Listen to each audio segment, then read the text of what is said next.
Good evening. Tonight on the Department of Sonar and Research, we're going to be reviewing this polymer pistol, otherwise known as a Glock.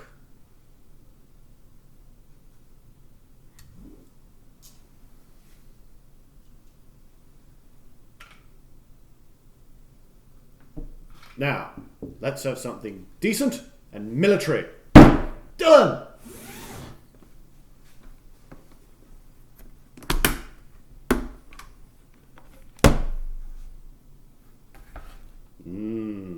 The Browning High Power.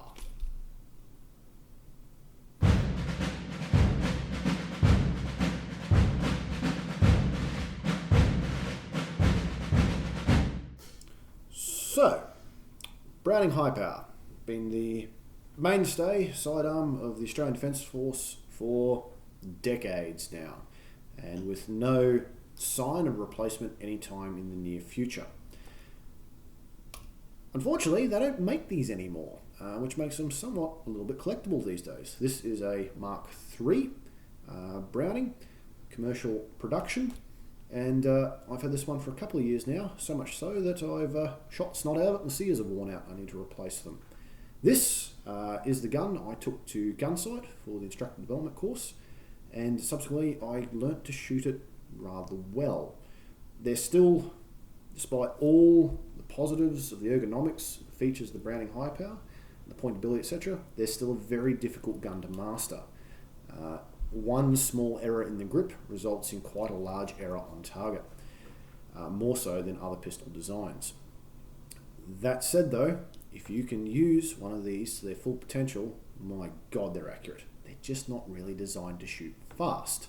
And that all comes back to the trigger mechanism, which we'll talk about.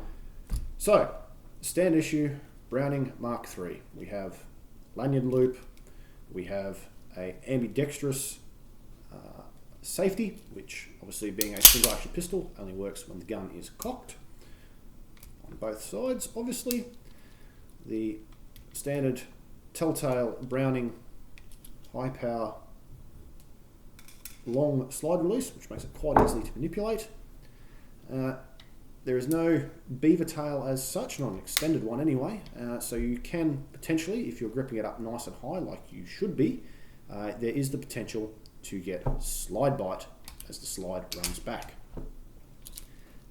So, what makes this a Mark III versus a Mark II? First things first, it has dovetail front and rear sights, allowing you to replace them. The aftermarket is somewhat limited within Australia in particular, but even in the States there's not that many options for night sights or anything else like that you might want to fit, but they are out there, just they don't all export to Australia. Now, Dylan and I both have one of these. We have done the same modification the Australian Defence Force did to theirs, which was to remove the magazine safety. Now, typically, obviously, a magazine safety will prevent you from firing the pistol unless a magazine is inserted, which is suboptimal due to an incident.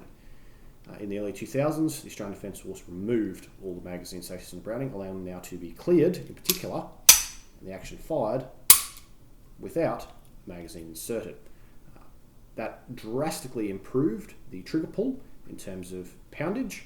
However, it damaged the reset as there was no spring on that magazine safety throwing the trigger forward. So as a result, Browning high powers have a tendency for a very long and not particularly tactile reset.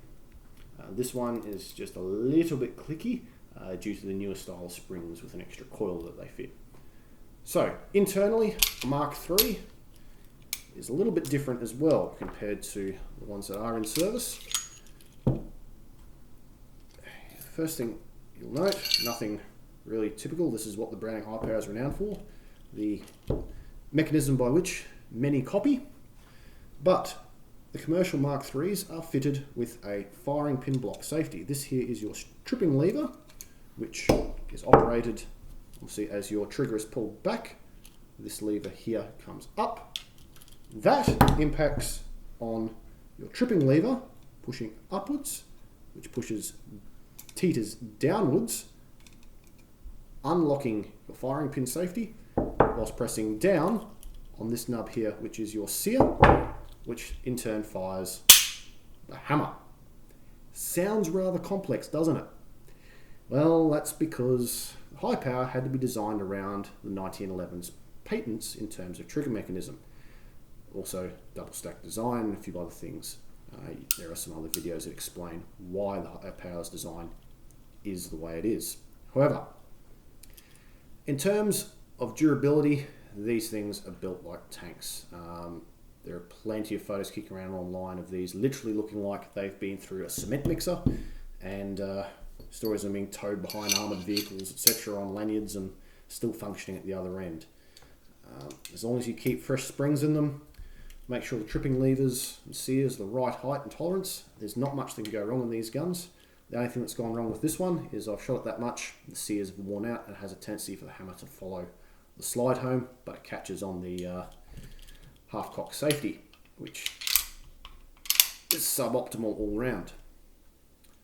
In terms of accuracy, as I said, they are disgustingly accurate guns. Fed from a unique 10-round magazine.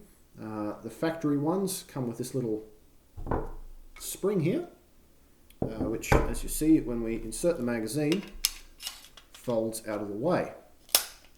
But watch what happens when I hit the magazine release because of it. Now that is a free-falling magazine. That little spring, as it folds out of the way, is obviously under tension, so when you hit that magazine release, it just literally throws it out of the gun, which is kind of handy. The aftermarkets, the Metgar magazines, etc., do not have that feature. However, they still will drop free out of a Mark II or III. Lanyard loops tend to get in the way of a somewhat speedy reload, unless you're really on your game there. There's plenty of photos kicking around of them being taped up out of the way or removed in service if there was no need for a lanyard themselves. But however, it's a double stack design, so mag changes are a very slick affair. First Browning I ever owned was a two-tone. You can get them with a LPA style adjustable rear sight and a few other features. That gun I ended up selling to an undisclosed customer who you may or may not have also seen on the channel. Yes, Dylan bought that. He has changed the grips out to suit him, and there's a few other modifications coming to that one. He's not being a historic piece, he's going a little nuts with it, but we'll see that one in due time. So, that about wraps it up for the service spec Mark III Browning. Hope you have enjoyed the video. Please like and subscribe, and we'll catch you out and about next time.